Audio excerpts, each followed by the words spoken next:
So in this video, I'm going to review a sales recording from a member of our Paper Lead community. He's a new Paper Lead agency owner in the MVA space, motor vehicle accidents. And I'm going to review and give feedback on his call, the good, the bad, and the takeaways you guys can take so you guys can close more deals on your calls. And for privacy reasons, I'm going to blur out the information, but you can listen to the recording and I'm going to go over all the notes and feedback for this call. So usually in this meeting, I'll just ask you what are you doing to acquire more MBA cases and where you want to go. And within first 15 minutes, we'll get the idea if this is a fit or not. If this is a fit, for the next 15 minutes, we will.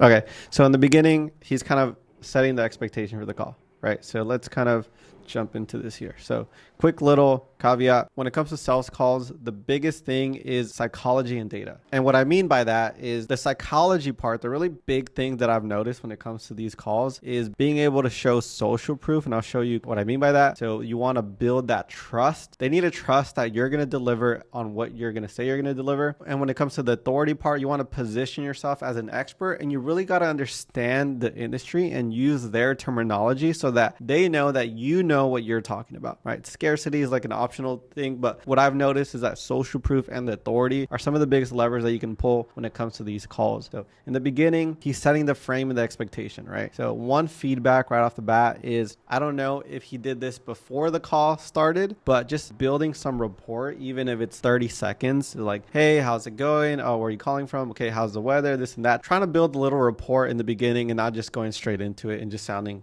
very robotic and just like you're just going through a script and just want to get this, you just want to go through it type of thing. So you just want to make sure you build some rapport. Like, again, I'm not sure if that was made before the recording started, but something important. Another thing too is in the beginning, he's kind of explaining like, hey, I'm going to kind of learn a little bit about your business and then I'll see if it's going to be a fit. Just the small things is this part should be rehearsed like so many times where you literally just comes out like just natural. And then we're like 20 seconds in and I think there's 3 or 4 ums in there. The ums just make it sound not as confident, especially because this is the beginning part of your call. This kind of sets the tone. So again, building rapport is important. Introduce yourself. Hey, how's the day going? Okay, cool. Maybe you guys, if possible, just breaking the ice a little bit, maybe with a joke or something. I don't know. Like adding a little humor always helps when it comes to sales calls. And again, always be the first one to talk. So when you get on the call, be the first one to talk. Hey, how's it going? My name's this. I'm the founder at this company, and making sure that you're leading the call, right? So that part's important when it comes to rapport and then setting the expectations. So again, this part is crucial because it's setting the tone for the call. You want to sound confident, like you literally have to have this part memorized. And just again, less of the ums. Go through like what the lead looks like and what are your requirements on those leads. Does that sound fair? Yeah, sounds good. And I would experiment with how you say that part, like okay, I'm going to learn about that. Let me see what you say. Does that sound fair? Yeah, sounds good. We will go through like what the lead looks like and what are your requirements on. Like we're going to go through what the lead looks like, what your requirements. I would really hone in on this part because again, it sets the tone for your call and really get a good script that you have memorized that you can just confidently say on the call. I mean, just for like a little example, great. My name is Rafael. I'm one of the founders here. On this call, I'm going to learn as much as I can about your business and your biggest challenges around lead generation. At the end of this call, if it makes sense for us to work together, I'll go through our lead pricing. Sound good? And then I'll be like, yes. You just want to get that part down. Like just get that initial part down because it really sets the tone for the rest of the call. Those leads. Does that sound fair? Yeah, sounds good. So what are you currently doing to acquire MBA cases? Yeah, so we're mainly doing like advertising on social media. Mm-hmm. We have a couple lead services that we pay like per lead specifically, but that's pretty much it. And when you are working with these lead providers, what kind of conversion are you seeing?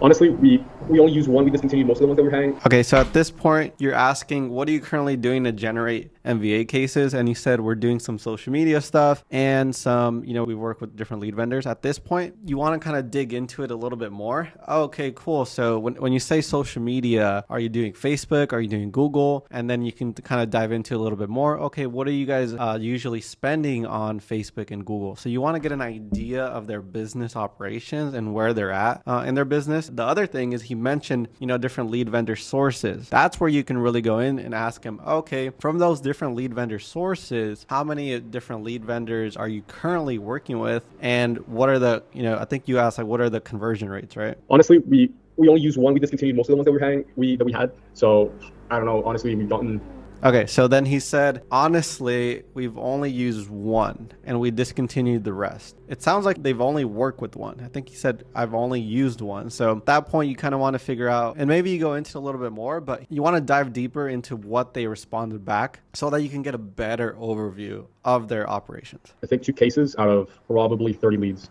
Mm-hmm.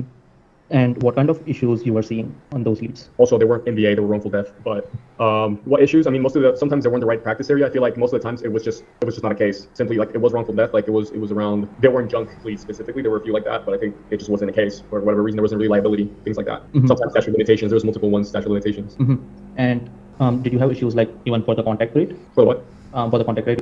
So at that point, he said, hey, we were buying leads, but there actually weren't MVA. They were wrongful death. You asked him what were the issues, and he stated that the issues is there was a statute of limitations issue, or a lot of those leads, they weren't junk leads, but they just weren't a real valid case. So that part is huge because you can use that information when you explain your own lead process, right? So he said statute of limitations, they weren't valid cases. So you can use that information, and when you pitch the MVA side, you can say, hey, look, all of our leads, we filter so that you don't get any leads above a year. I'm not saying this is your process, but you don't get any leads that are more than a year, which makes sure that you're not getting any leads that are past statute of limitations. So that solves their problem. And then you can kind of tie that back in, which was an issue that you've had with other lead vendors in the past. The other thing we do differently is we ask X, Y, and Z, which makes sure that the leads that you're getting have a higher likelihood for an actual case compared to what you've experienced previously with other lead vendors. So that part is really important. You want to save that like in your kind of the back pocket while you do your sales call, because that information of his pain points when he used to work with lead vendors, you can use on how you guys are different. Like wrong phone numbers or things like that as well? No, it was fine contacting them for the most part. It's a couple times here and there we would have issues, but it wasn't terrible. And what about your internal marketing efforts? Yeah, that's what we do in socials. Yeah.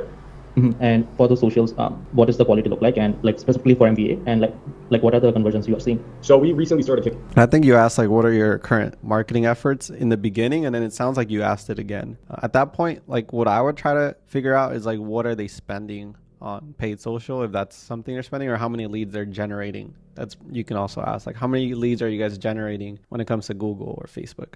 Campaign. So it's really hard to say. We haven't signed MBA specifically. We've signed medical malpractice and wrongful death. Mm-hmm. So no MBAs yet.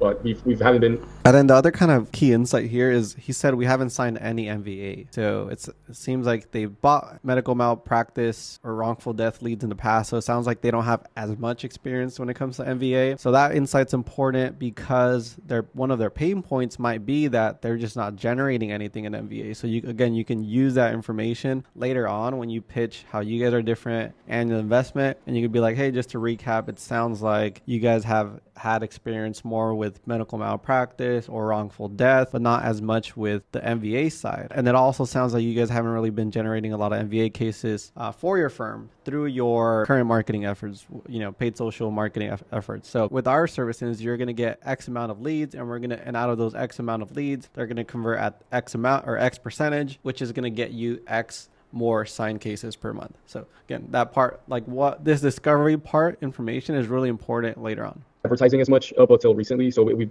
been going for like a month or so. So the leads are decent, just some of them, again, liability. Sometimes we struggle with them answering when it's MBA. We need to call really quickly because those are, I feel like, the hardest leads. So yeah. And do you currently have like bilingual intake team who can speak English and Spanish? Yeah. And usually when you get these leads, like how fast do the intake team calls them?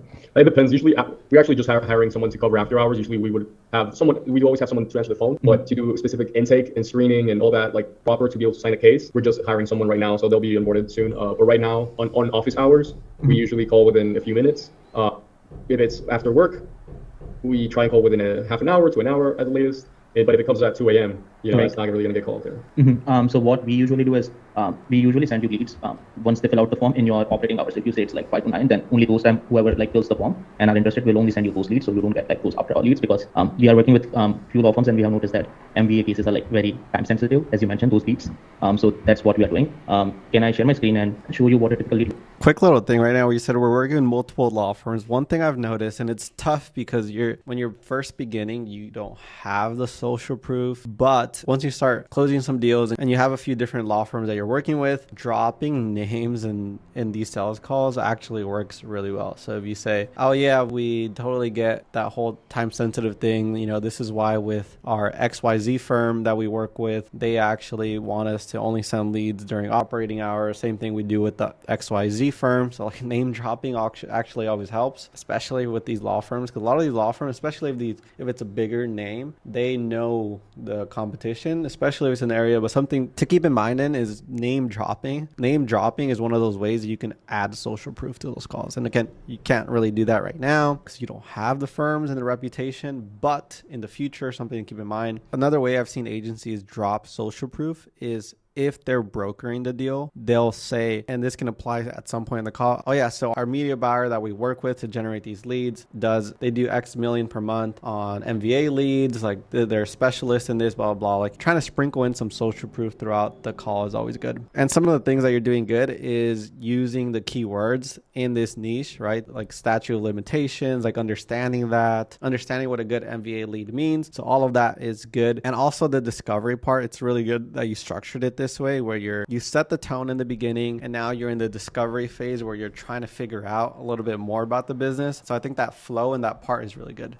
So how we usually work is we specialize in MD cases and we generate in Spanish and English leads. And in terms of leads, so that's what we are doing. Can I share my screen and show you what it typically look like? Yes. So how we usually work is we specialize in MD cases and we generate in Spanish and English leads. And in terms of leads, it will look like this. Let me share my other screen. So this is just a demo. So we usually use YouTube Meta, but we are mainly on Meta in terms of generating leads. So once the user see our ads and click on getting evaluate, we ask them questions like what kind of accidents they were involved in. Yeah. Let's say car accident, and when did the accident happen? If it's under, in most of the states, it's under like 2 years statute of operation, limitation of statute. And most of the law firm wants like within last 30 or 60 days. So that's what we import.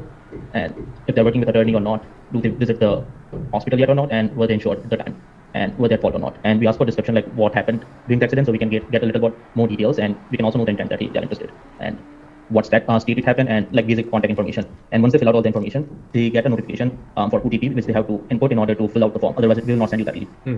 This little phone demo is pretty cool. I've never seen anyone do this on a sales call, but it's pretty cool. And this is so to verify that they're real? Yeah, just to verify they're real. And all of this is compliant. And once they submit it, we send it straight to your CRM. If this is fully within Meta? Yep, within Meta. Okay.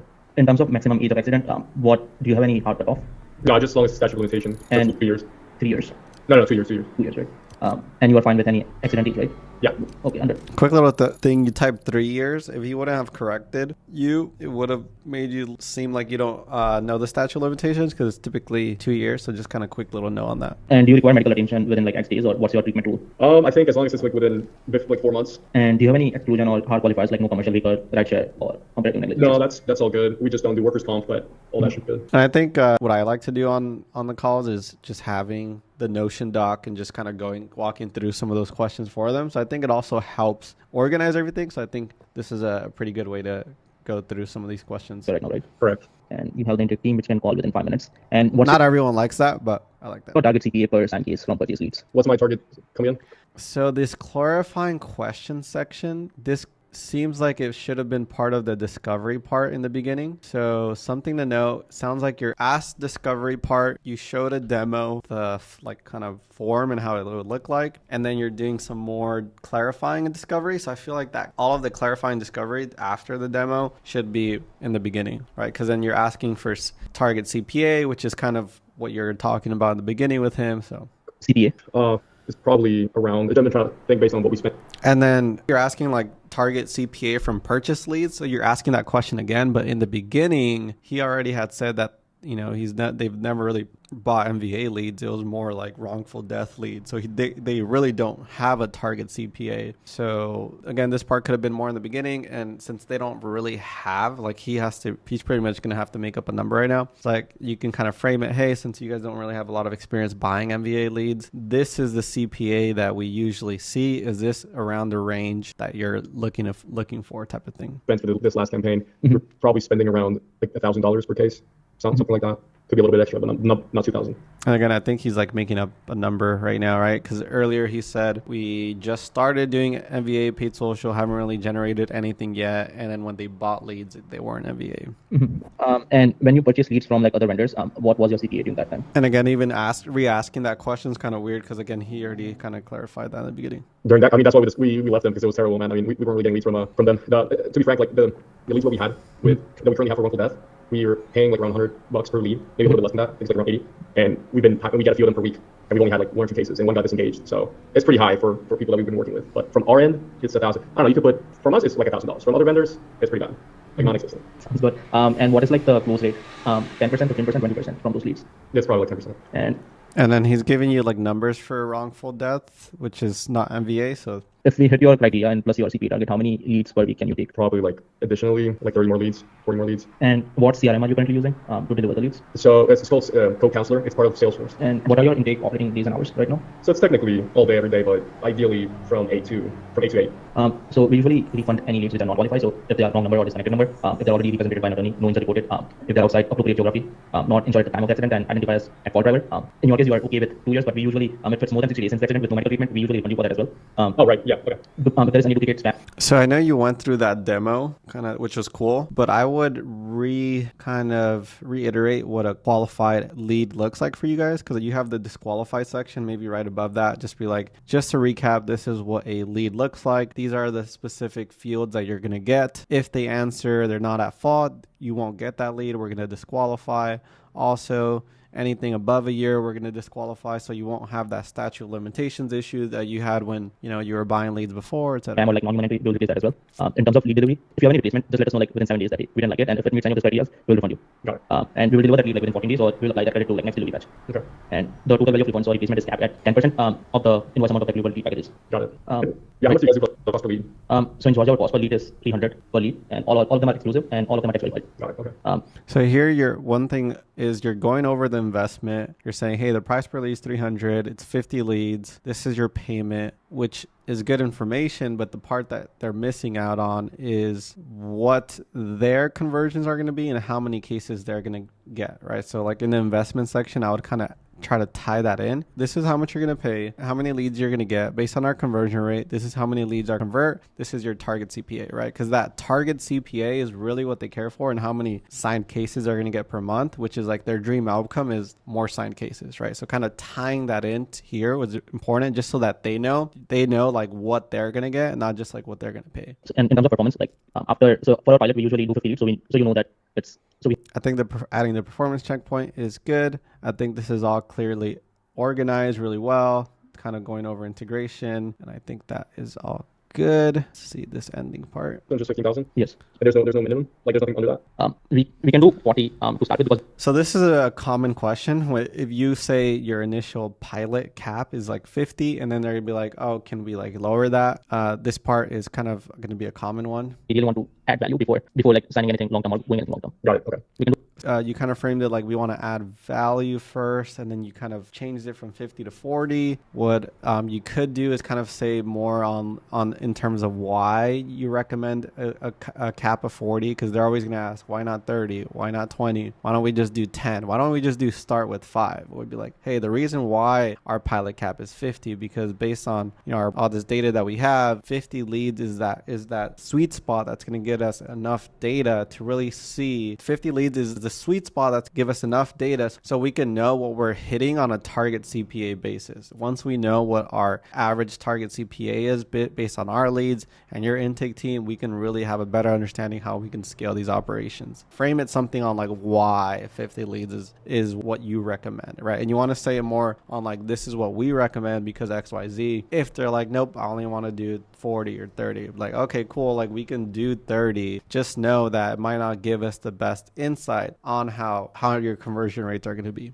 How the reporting goes is we have a shared Google sheet where we will just show you all the leads, and the only thing I ask from you is every week just give us feedback so we can improve on the lead quality. And if you have any issues with any of the leads, you can just make note on that Google sheet that this lead has that issue, so we can track all the references from that Google sheet. Okay. And we will deliver all your leads. This part here, you can kind of hone in on the fact that the Google Sheet or the wherever how you're going to manage the leads is like kind of saying the importance of their team leaving notes on the leads so that you can get real-time feedback and improve quality. So you can kind of tie that in too. So it's not just like, hey, you leave the notes here. It's like, hey, this part's really important because we need the feedback from your team so we can optimize the best leads, so we can optimize the quality and get you the best leads. And you guys know if you have that integration for co-counselor? We'll just need all your information like the and integration doc, and we can integrate it with co-counselor.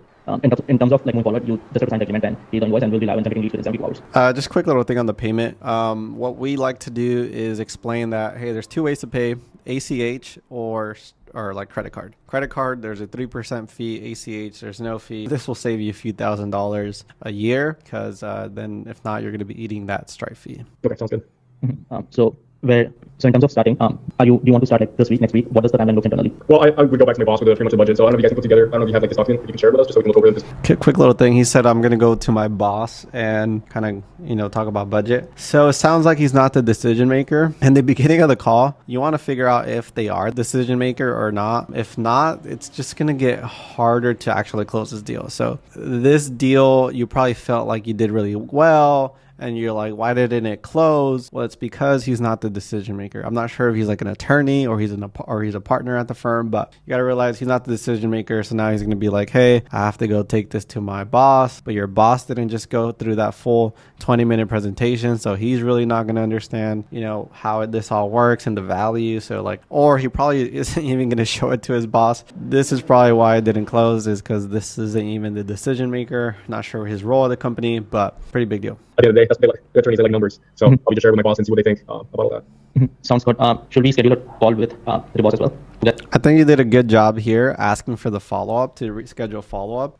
This is really, really important, is if they don't move forward, you ideally want to schedule a follow-up meeting. Okay, cool. When's a good time for us to kind of review this together with your boss so I can make sure X, Y, Z? Together? So we usually take calls with any sales calls, to be honest. It's only after we sign that he jumps in because he's really busy. He works a lot of mediations and depositions and all that, so he's like, Awesome. Yeah. I'll just send you the email with all the things we talk about and Perfect. move forward with that. Awesome. Sounds good. I will. And do you have any questions from what we have discussed so far? No, I think they're yes. The main ones I had. It was mainly about the creative. I will send you email through my main email, main business inbox, in case it can go in spam as well. So just keep an eye. Sounds good. Awesome. Sounds good. It was nice meeting you, David. Yeah, nice meeting you as well. Yeah. See you. Right, take care. Yeah, at the end, it seemed like he didn't want to continue with this, or I don't know. I don't even know if he's going to show it to his boss, but my feedback there, I'll go over some quick notes that I wrote. You asked, what are you currently doing to generate? He said, honestly, feedback, right? And he said that, honestly, that they've only used one, but they discontinued most, meaning he doesn't have much experience buying leads. So again, don't get discouraged. If this deal didn't close and you felt like it should have closed, they don't actually are actively buying leads. It's much harder to get a firm who's not actively buying leads or don't have much experience buying leads to close. Usually the firms that close the easiest, they're already working with multiple lead vendors. They have a ton of experience. They know what it's like. It seems like they haven't even done any MVA lead buying. So there's that. When it comes to questions, again, try to bundle all of that into your discovery phase instead of asking it after your demo. You can also ask things like, how many cases are you looking to sign per month, so that you can figure out what their goals are and where they're currently at. So how many cases are you currently doing per month? So you can get an idea of how big their firm is too, because if you know how many cases they're doing per month, you know how big they are, how much their marketing budget can potentially be. And again, you want to explain or reiterate what an MVA lead means. So I know you went through that demo phase. It's good to just recap that so they know what they're paying for. And what your replacement policy, I think you did really well on that part. It was explained pretty well.